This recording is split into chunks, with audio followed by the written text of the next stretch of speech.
There was a young man who tried his level best to clear his exams at university, but he repeatedly failed, and finally he just gave up. Thinking that marriage would be the best way to make him responsible, his family got him married. After the marriage, the man took up a job as a primary school teacher, but due to lack of experience was mocked by the students and finally removed by the school authorities in just a few weeks' time. When he returned home that day, his wife wiped his tears and comforted him. She said to him, "You can teach young kids only if you've taken formal training, or at least have some experience of teaching kids. And for you, you didn't study teaching at university, nor have you dealt with kids earlier. So how would you know how to teach kids?" Don't be too sad about it.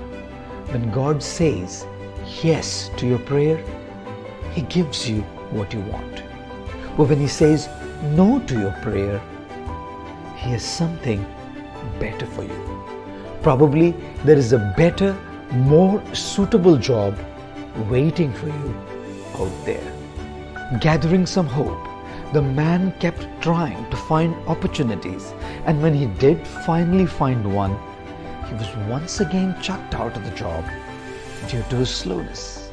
Yet again his wife tried to encourage him by saying, "I'm sure there are people who are skilled and experienced at that job, and their experience comes from many years at it.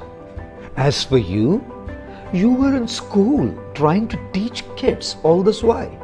So how could you acquire the needed skills?" Don't worry. When God says no to your prayer, He gives you something better. But when He says wait to your prayer, He gives you the best.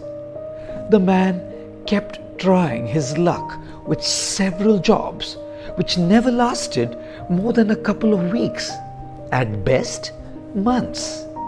Each time he would return back home dejected and depressed, and his loving wife would comfort him. Never once was she disappointed or resentful. By the time the man was in his 30s, he had found his calling and had acquired a flair in languages. He ended up being a counselor in a school for those kids who were challenged in hearing and speaking.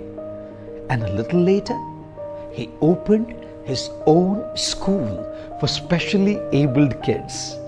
In a couple of years, he set up a chain of stores in different cities and provinces selling apparatus and equipment for the specially abled, and went on to become a multi-millionaire. One day, the now rich man asked his wife, "When I was so negative about my own future, how could you have so much faith in me?" The reply that his wife gave him was simple yet very profound and inspiring.